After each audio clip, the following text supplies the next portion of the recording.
Muito bom, gente. Nós estamos aqui com o vereador presidente da Câmara de Itanguá, Luciano Lúcio, na série de entrevistas que nós estamos fazendo com candidatos que irão participar do pleito das eleições de 2018. Vale lembrar que vamos às urnas escolher presidente da República, governador, deputado estadual e federal e senadores, 2, viu, pessoal?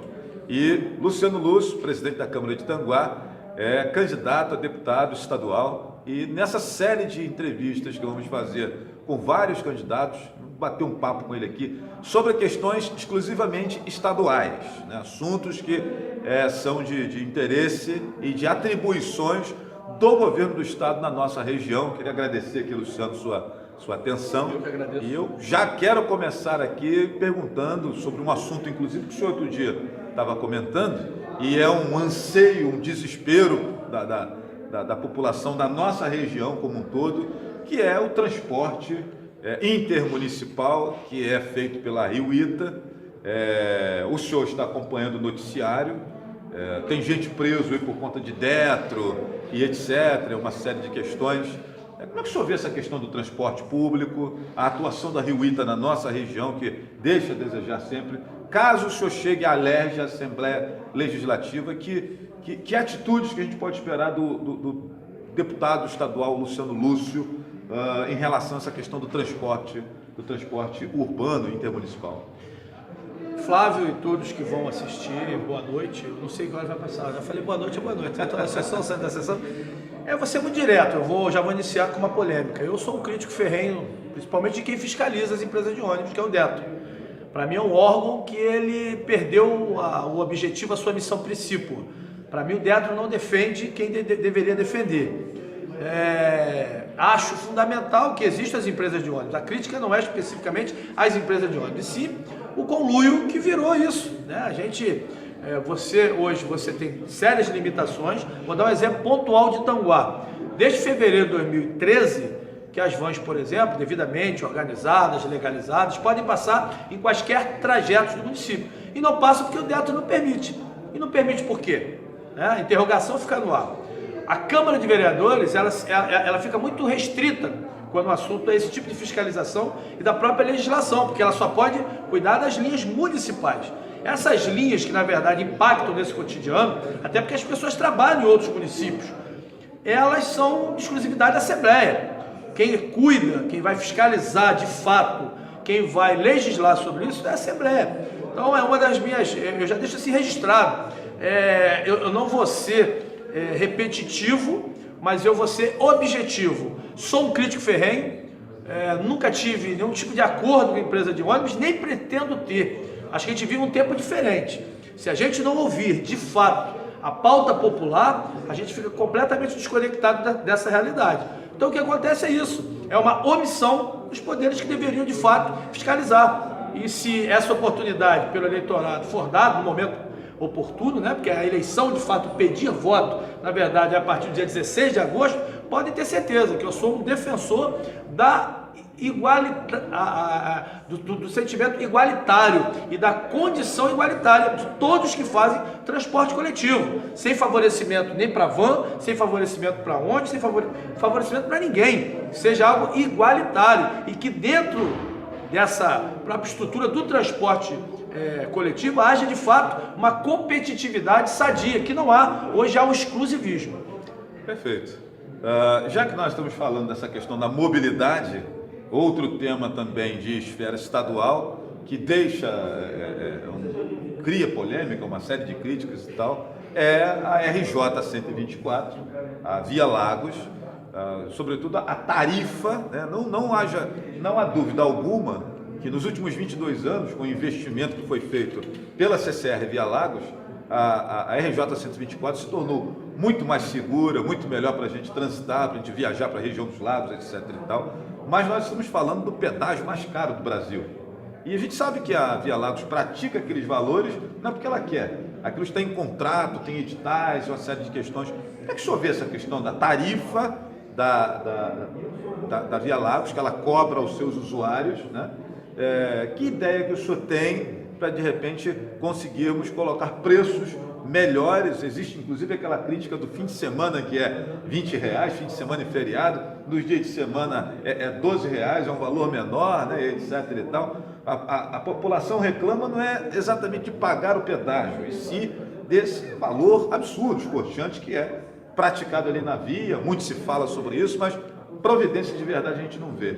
E uma série de observações que são feitas também na relação políticos com o setor empresarial ali, né, coisas aí que às vezes inconfessáveis. Deixa eu ver isso e essa relação de deputados com não só a CCR Via Lagos, mas outras empresas, outros concessionários de vias estaduais também. Como é que o senhor pensa essa relação aí? Flávio, é tornar o inconfessável confessável. Eu posso falar qualquer coisa aqui que vai ser senso comum. Mudar a legislação, apertar, que a gente vai fazer uma lei, vai obrigar a reduzir. O fato está na origem, o problema está na origem. Deixa eu dar um exemplo aqui muito simples. Um amigo, que eu não vou dizer o nome, que é um empresário, e ele entrou na minha sala, ele estava com um assunto sobre uma questão muito particular e ele chorou comigo. Ele disse que ele veio do Espírito Santo e ele aprendeu dentro de casa a ser um homem correto. E ao mesmo tempo, com o passar dos trabalhos, do envolvimento dele com o cotidiano das instituições públicas, né? Ele descobriu que para trabalhar ele precisava aprender o errado. E ele me disse, a lágrimas correndo, que ele se especializou a fazer a coisa errada para trabalhar. Senão ele não trabalha. Então, a gente começa por aí, está tudo embutido. Naquele pedágio alto está embutido tudo. Está embutido o que o Flávio falou que é inconfessável. Quanto custou para se chegar a isso? Quem se beneficia de fato? A gente sabe que esse trabalho das concessionárias, e aí eu vou destacar, as melhorias são indiscutíveis, mas a gente continua pagando impostos como se a gente não tivesse terceirizado, como se não existisse uma concessão pública. É meio que uma bitributação. Exatamente, é uma bitributação. É uma bitributação. Você paga IPVA e também paga. E você paga. Então, a gente tem que rever tudo isso. Até porque o Rio de Janeiro, se eu não me engano, é o único estado que mantém determinadas cobranças quando o assunto é o transporte, né? É o seu veículo, é o seu ir e vir. E aí a gente precisa entender isso beneficia a quem. Então, não há mistério. Para começar, uma Câmara de 70 deputados, no mínimo 36 não pode participar desse tipo de conluio. Se participar, a gente não tem como mudar essa realidade. E o resto eu deixo por conta da imaginação e da análise de cada um que está do outro lado dessa tela ouvindo essa entrevista. Isso é muito simples. Não dá mais para tapar sol com a peneira. Não dá mais para a gente falar de propostas e coisas vazias. Eu sempre digo, não é uma eleição de propostas, não será uma eleição de propostas, será uma eleição de proponentes, porque proposta por proposta a gente escuta há muito tempo. Então as pessoas vão observar muito mais quem está falando do que o que está sendo falado. Perfeito. E já que estamos discutindo sobre as questões em relação às responsabilidades do Estado, vamos falar aqui de um assunto que de uma pasta, de um setor que chegou ao patamar da educação e da saúde em termos de necessidade e de preocupação das pessoas, vereador, que é a segurança pública, né?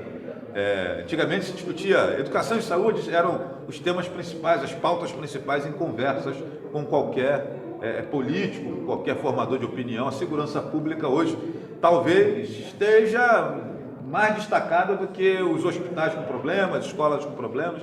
Deixa eu ver essa crise na segurança pública, essa dificuldade de aparelhamento das polícias, os salários, né, policiais mal remunerados, sendo mortos como moscas. Já temos cerca de, se não me engano, 65 policiais mortos só em policiais militares. Acho que 67, né? Pois é, mas espero até que você esteja certo, não eu. Estamos nos aproximando dos 70 policiais. Nós estamos só no mês de agosto e já são quase 70 policiais mortos. E o crime crescendo, etc. e tal. Como que o senhor vê essa questão da segurança pública? O que fazer? O Estado quebrado, chamando para essa conversa de oferecer segurança pública municípios, através da Guarda Municipal, através da Lei 13.022, chamando para essa conversa o governo federal. Como que o senhor vê isso? O que fazer? O que o deputado estadual pode fazer para amenizar essa questão da segurança pública, que é um anseio hoje de todos nós? É óbvio que as pessoas querem uma explicação e uma solução imediata. Paliativos, eles são aí, a gente tem várias possibilidades, né? você trabalhar, investir mais, ter mais efetivo, aquilo que todo mundo já fala. Mas deixa eu fazer uma pergunta e que as pessoas reflitam. Será que as pessoas acham que se a gente botar 10 vezes mais o número de polícias na Rocinha, por exemplo, a gente resolve o problema da segurança da Rocinha? O Estado se ausentou durante muito tempo. O Estado terciarizou a sua obrigação de nos representar, de fazer aquilo que é de interesse da população. Terciarizou para o tráfico, terciarizou para as milícias. Quando eu digo terciarizou, esse dia eu até brinquei, o tráfico e as milícias têm menos culpa do que o próprio Estado, porque eles ocupam o espaço que era do Estado. É o Estado que não levou educação, é o Estado que não levou cultura, que não levou qualificação de verdade, porque, repito, é impossível, se o homem público não entende o que é representatividade, todo mundo quer benefícios, todo mundo quer progredir na vida, também quero, mas existem princípios. O homem público tem que entender que primeiro ele tem que representar a coletividade, e a gente vem alimentando isso de uma forma errada durante muito tempo. Então a gente pode buscar qualquer tipo de solução, repito, aumentar efetivo, falar que eu vou investir em inteligência da polícia, mas a gente precisa ir além, parar de fazer com que os principais cargos da inteligência, dos comandos das polícias, sejam indicados por deputados, por exemplo. Isso é algo inadmissível e que historicamente as pessoas falam, mas quando viram deputado, eles se orgulham. Deixa eu falar uma coisa para você que está do outro lado. Eu nunca indiquei um diretor de escola. 4 mandatos, nunca indiquei um diretor de escola. Se fizermos uma pesquisa em Tanguá, pode fazer a pesquisa. O máximo que você vai achar é dentro de um processo. Fulano não quer ir de jeito nenhum e ninguém quer. Eu chegar e sentar e tentar convencer a pessoa.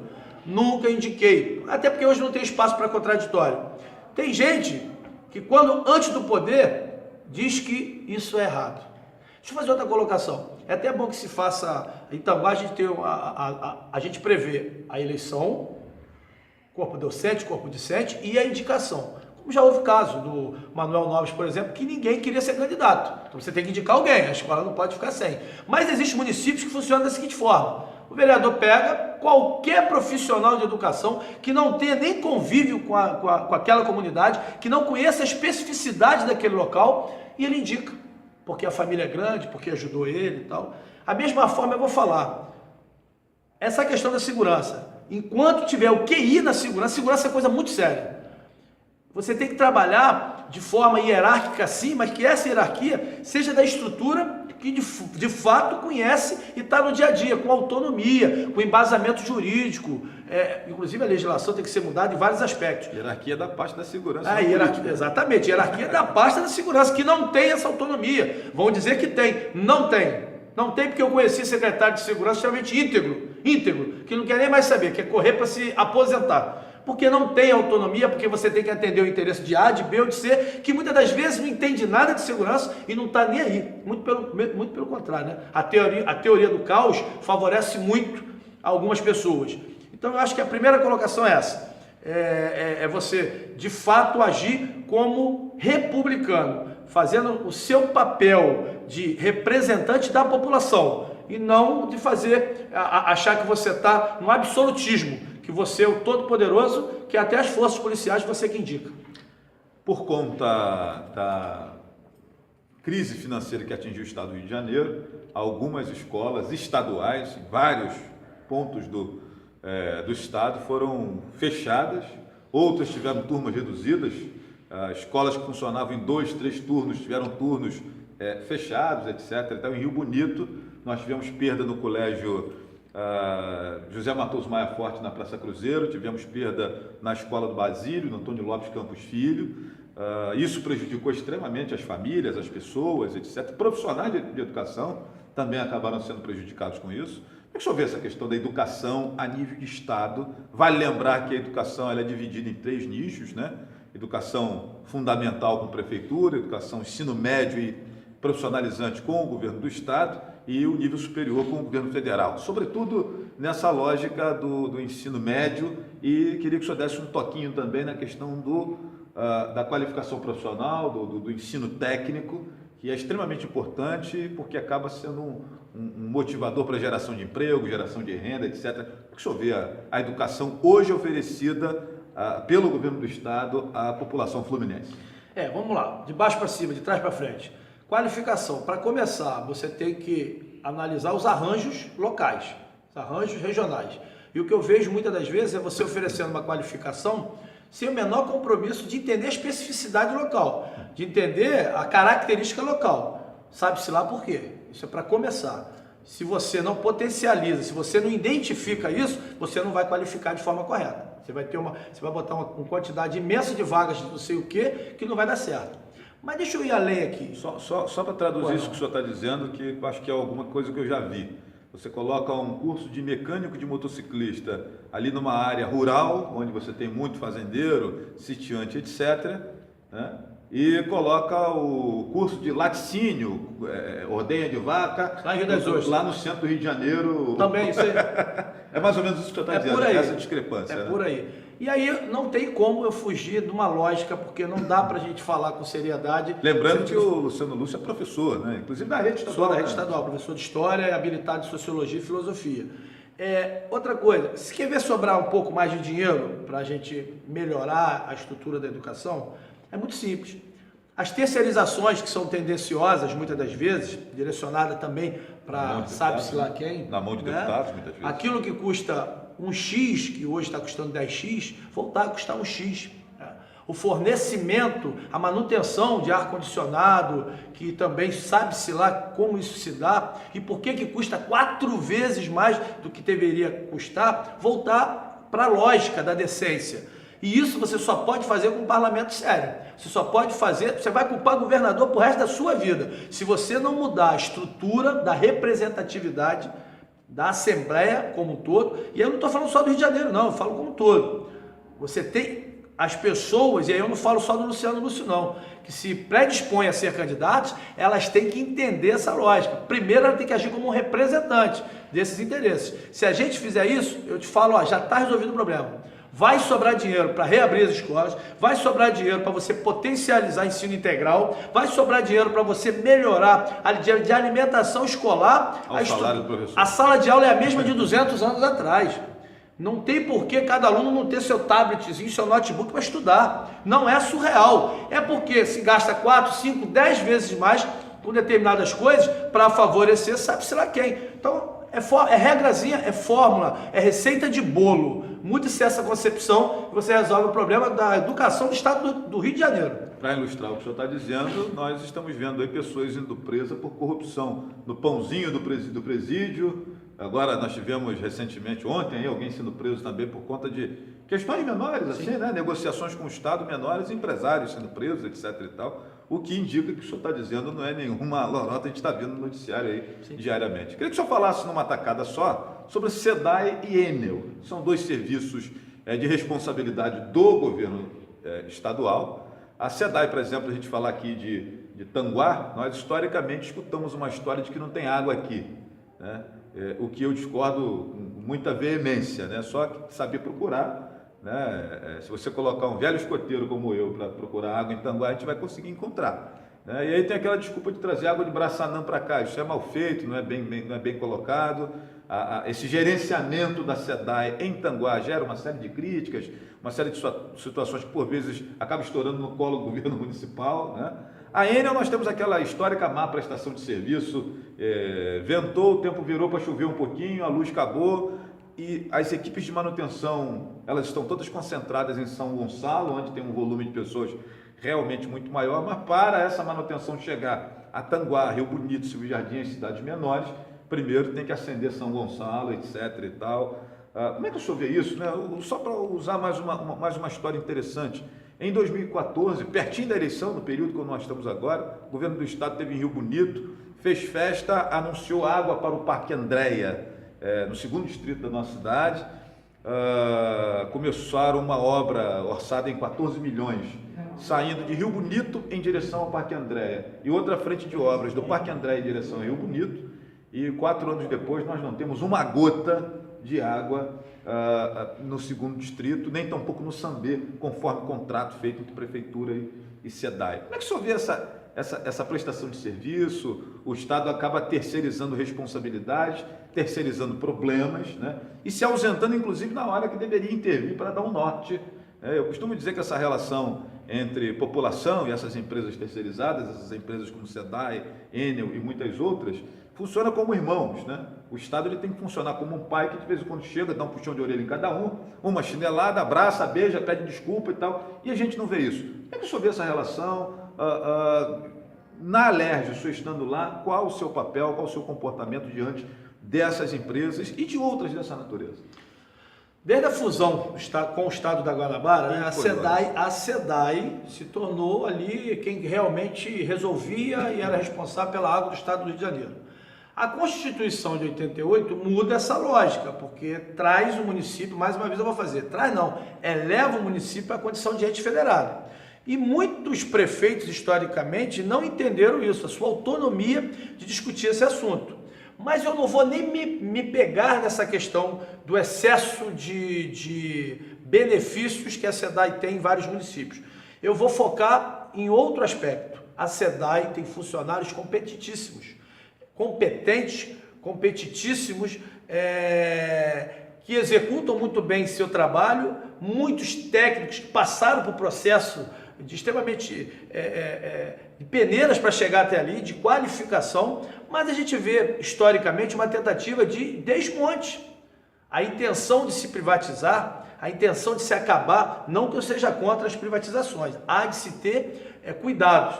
E o que se faz hoje é sucatear, é transformar a SEDAI em algo que não funcione de propósito, para justificar uma venda, para justificar o desmonte. Então, para começar, a gente tem que se preocupar na manutenção, não tem que se livrar de SEDAI. Se alguém me provar que a SEDAI dá prejuízo, eu concordo, mas tem que me provar, porque até hoje ninguém me provou que a SEDAI dá prejuízo. O que acontece é, primeiro, politizar um órgão público é até normal, o órgão, a administração pública. Agora, partidarizar da forma que é, fatiar, e muitas das vezes com pessoas incompetentes, que apenas dão aquele resultado de varejo. Então, para mim, para começar, essa responsabilidade de potencializar a SEDAI como ela merece.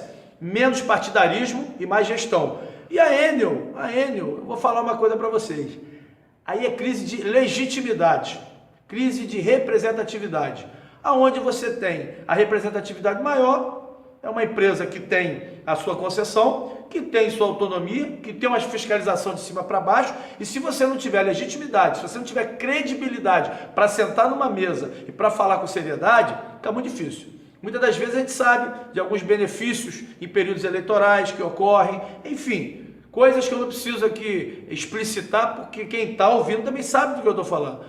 Repito, legitimidade, credibilidade, a gente precisa retomar isso para o meio público. Qualquer outra resposta que eu der é aquilo que todo mundo vai falar como sempre. Vou fiscalizar, vou apertar, vou cobrar a legislação, vou cobrar o meu federal em Brasília que mude, que casse a concessão. Isso é muito fácil de falar, isso é fácil. A realidade há uma crise de credibilidade, há uma crise de legitimidade. E aí todo mundo acha que pode fazer o que quer. Vereador, muito reclamamos da classe política, o senhor é vereador, recebe suas críticas também naturalmente, como todos os políticos recebem. A população está olhando para a classe política de soslaio, né? Sobretudo quem hoje é deputado federal, quem hoje é deputado estadual, acaba passando por às vezes até algum constrangimento. A gente está vendo aí determinados políticos do nosso país sendo vaiados em aeroporto, etc. e tal, assim como o representante do judiciário também. Todavia, eu tenho aquela pulga atrás da orelha com relação à população, né? Será que a gente consegue traduzir em voto em pessoas realmente comprometidas com a honestidade, com a seriedade, né? com a ética? A gente consegue transformar essa indignação em voto? Ou isso é apenas ativismo de mídia social, como eu costumo chamar, né? Eu queria que o senhor falasse um pouquinho sobre corrupção. E dentro dessa lógica que eu lhe apresentei aqui, o cidadão Luciano Lúcio, o professor Luciano Lúcio, se estivesse procurando alguém para votar para deputado estadual, qual seria o perfil que ele ia exigir, que ele ia cobrar, que ele ia querer ver no candidato que receberia o seu voto? Três coisas, né? Eu vou começar falando, Flávio, de uma situação que muito me incomoda, né? Mas a gente tem três perfis de eleitor, na minha opinião, que serão esses eleitores que estarão nas urnas no dia 7 de outubro. O primeiro é aquele que não está nem aí. aquele que ou jogou a toalha ou sempre tocou desse jeito, vai fazer o tal do fechamento com qualquer um, independente de onde vem esse dinheiro. O segundo é aquele que vai até fazer o fechamento, que vai dizer que está fazendo o fechamento, mas ele vai dar um troco. Ele está tão no descrédito tão grande que ele vai fazer tudo isso, ele vai usar, ele vai se beneficiar, mas ele não vai votar. Ele vai votar do jeito que ele acha que deve votar. E o terceiro é aquele que não quer votar, que precisa ser convencido, precisa acreditar, ele quer acreditar, mas ele está predisposto a não votar, ou votar em branco, anular seu voto, porque cansou de tudo isso. Como cidadão, eu tenho feito essa análise porque eu sou político de mandato, numa cidade cheia de problemas, sou candidato a deputado e sou cidadão, educador e sou cidadão. E aí eu olho para dentro de mim, tudo que eu já fiz de forma incorreta. Na hora que a porta fecha. E aqui nós não somos seres imperfeitos e seremos até o final. Eu como cristão creio nisso. Mas é preciso fazer esse exercício diário, é preciso abrir mão de um monte de coisa. Essa mudança não é da noite para o dia, mas ela é possível, ela é necessária. Então a primeira coisa como cidadão é escolher alguém que de fato represente essa mudança, essa melhoria da sociedade que eu tanto anseio dentro de mim. Então não adianta eu falar em mudança, eu criticar, falar, olha em que ponto nós chegamos, igual eu já ouvi tanta gente falar, se eu tivesse dinheiro eu ia embora do Brasil, tá, mas qual a sua cota de responsabilidade na construção disso que está aí? Eu tenho culpa, eu como eleitor tenho culpa, eu assumo essa culpa. E a gente precisa rever isso. Acho que esse é um fator primordial.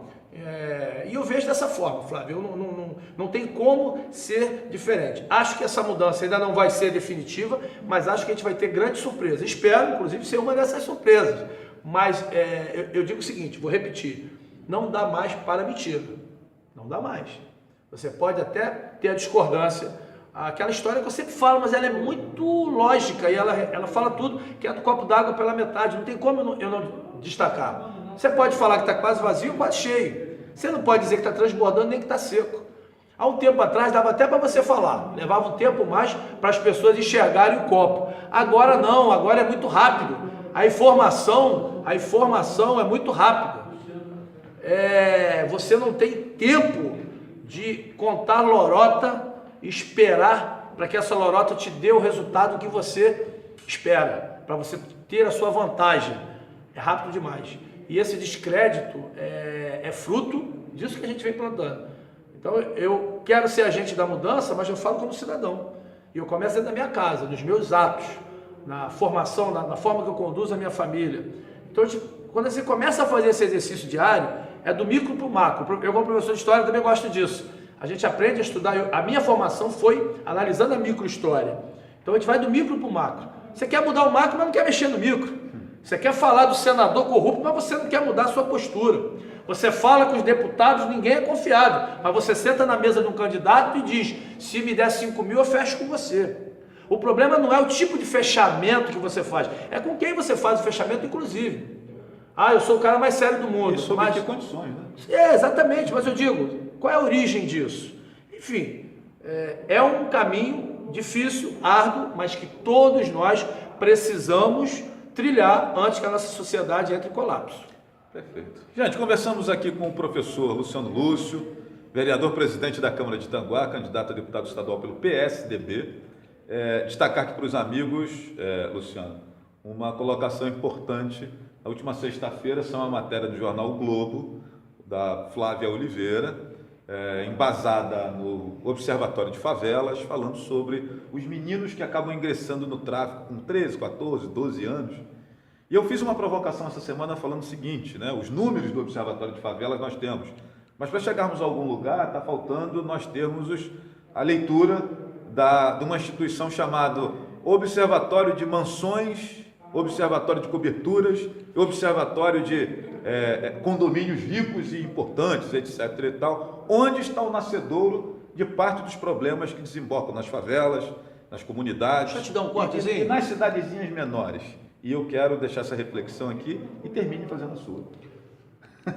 Uma matéria, não sei se foi Globo News que eu vi, não sei se foi na Bandeirantes, a Band News, eu sei que eu vi. O maior índice de furto de energia está nas grandes empresas, nas grandes mansões, não é na classe D, na classe E, muito pelo contrário.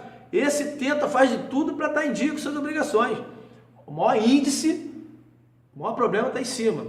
Agora, mexer com quem é de cima, só com representatividade legítima. É isso aí. Beleza. Luciano Lúcio, Tanguá, aqui para a nossa série de entrevistas com candidatos nas eleições 2018. Valeu, gente. Abraço grande.